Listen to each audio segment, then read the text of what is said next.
Hey everyone, this is Anita Bennett with Urban Hollywood 411. I'm in downtown Los Angeles at the Criminal Courts Building, where day one of the preliminary hearing for singer D4vd, or David Anthony Burke, just ended. Now, the day began with the request by the defense asking that David's shackles be removed. The judge denied that request, but she did allow the deputies to remove David's handcuffs, saying that he would be able to take notes and communicate with his attorneys, drink water, whatnot. Now, 3 witnesses were called today. The first witness was a Los Angeles County Sheriff's deputy. He responded after Celeste was reported missing. He went to David's home after being contacted by the Riverside County Sheriff's Department, and he asked David if he knew Celeste. David confirmed that he did know Celeste. He said that he had met her through chats on Facebook or Instagram, and then he chatted with her as well on Discord. Now, David denied knowing Celeste well. In fact, he said he really didn't know her very well at all. The deputy came with a female deputy, his partner, and they searched David's house. They did not find any signs that a woman had been there. They told David that they were looking for a female minor. They identified her as Celeste Rivas Hernandez. Now, David revealed that he had heard that Celeste was missing, but he said he did not know that she was 13 years old. That's what David told the deputies. And they played the body-worn camera that the lead deputy wore when they visited David's house. Now, David said that in that body-worn camera that he was told that Celeste was 18 years old. And when the deputies told him, no, she's actually 13, David said that he was not aware of that.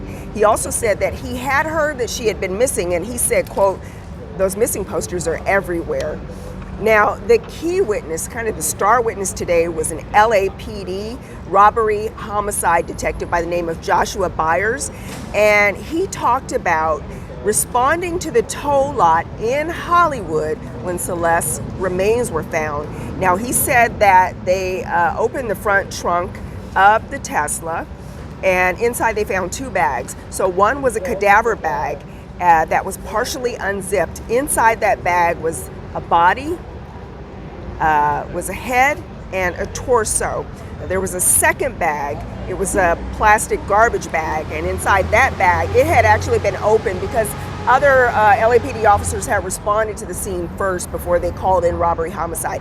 Now, that plastic bag had severed arms and legs inside, and they actually showed us the picture. Now, I will say it was somewhat graphic, but it wasn't so graphic because the body was badly decomposed and it was kind of hard to tell what it was. They also pointed out that insects had been on those bags and that there was a distinct odor coming from the bags. And when they asked this detective if he knew what that odor was, he said he had been a robbery homicide detective for over a decade, and he knew the smell of a decomposed human body. So he also pointed out that they noticed that there was a tattoo on Celeste's hand, on one of her hands, and on the other hand, 2 of her fingers were missing. So later in the day, we had another gentleman testify. Now, this was interesting. He was David's financial advisor, and his name, I don't have his name in front of me, but he talked about David's finances. So he said that between 2023 and 2025, David earned, his gross earnings were between $10 million and $11.5 million. Now, something else that came up, his financial advisor revealed that David had an LLC and that his mother worked for him. David's mother worked for him. She earned about $75,000. And David had purchased 2 houses in Texas. But after his arrest, this financial advisor said that he admitted that the family, his mother, and he was helping the mother, was trying to move around assets. Now, he said the reason for moving around the assets was to try to raise money to get bail. They were hoping that David would get bail, and they thought the bail would be about $2 million.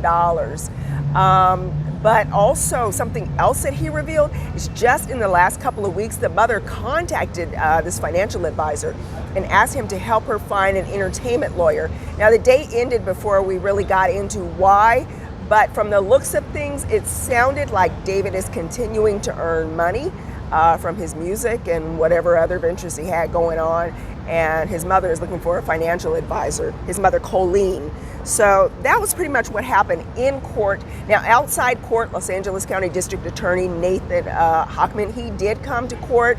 He said that this hearing is expected to last 3 to 5 days. And he is confident, this is kind of a formality, but he's confident that the judge will allow this case to move forward. Also, the family, the attorney for Celeste's family spoke to us outside just a few minutes ago. How are they doing listening to this? I mean, we're looking at these images, and it's just... They're not doing well at all.